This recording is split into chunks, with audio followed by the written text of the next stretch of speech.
সর্বপ্রথম আল্লাহ পাক রব্বুল আলামিন কি করলেন? একটা চ্যালেঞ্জ। চ্যালেঞ্জ কি বলতেছেন? যালিকাল কিতাবু লা রাইবা ফীহি।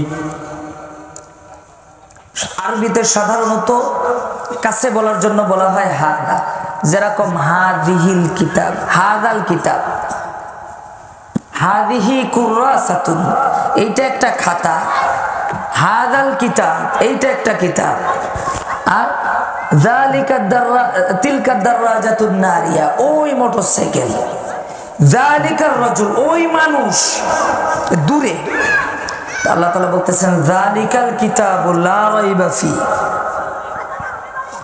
আমরা বলতে পারি কোরআন তো এই যে আমার সামনে, তাহলে যালিকাল কিতাব কেন বললেন? প্রশ্ন আসে না? কোরআন তো আমার সামনে এই যে, তাহলে হাযাল কিতাব বলতেন, যালিকাল কিতাব কেন? মুফাসসিরিন ইকরাম জবাব দিচ্ছেন, যালিকাল কিতাব এই জন্য, সর্বপ্রথম উদ্দেশ্য ওই কিতাব, যেই কিতাব লাওহে মাহফুজে আছে, ওই কিতাবে কোনো সন্দেহ নাই। 2 নম্বরে ওই কিতাব যা তোমাদের অন্তরের মধ্যে আছে। 3 নম্বর ওই কিতাব তোমাদের সামনে তো আছে, কিন্তু এইটা আসল না, এটা হচ্ছে ফটোকপি। এটার মধ্যে যে লেখা, এটা ফটোকপি না? এটা তো ফটোকপি, এটা কি আসল কোরআন?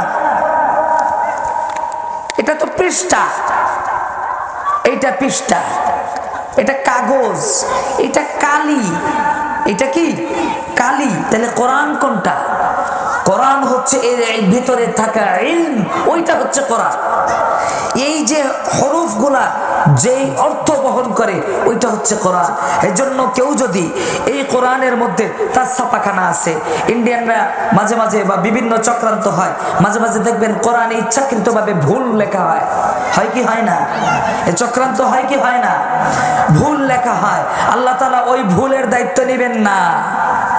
এর জন্য বলছেন যালিকাল কিতাব লা রাইবা ফী, কোরআনের একটা নুসখা নিজেরা পরিবর্তিত পরিমার্জন করবা, নিজেরা এটার মধ্যে যদি ভুল ঢুকাও, ওইটা নিয়ে আমি চ্যালেঞ্জ করছি না, আমি চ্যালেঞ্জ করছি ওই কোরআন নিয়ে, যে কোরআনের সাথে সরাসরি ওই হাফেজদের সিনার মধ্যে কোরআনের মিল আছে।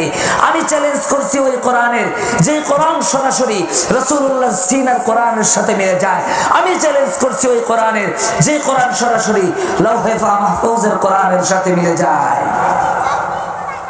সুবহানাল্লাহ বললেন না? তাহলে একটা হিকমত চিন্তা করেন, সামনে থাকা কোরআনকে দূরে বলে কতখানি কথা আল্লাহ তাআলা বলে দিচ্ছেন, এটাকেই বলা হয় তাফসীর। এই জন্যই আল্লাহ তাআলা বলেন যা অতীত জামিউল কিলাম,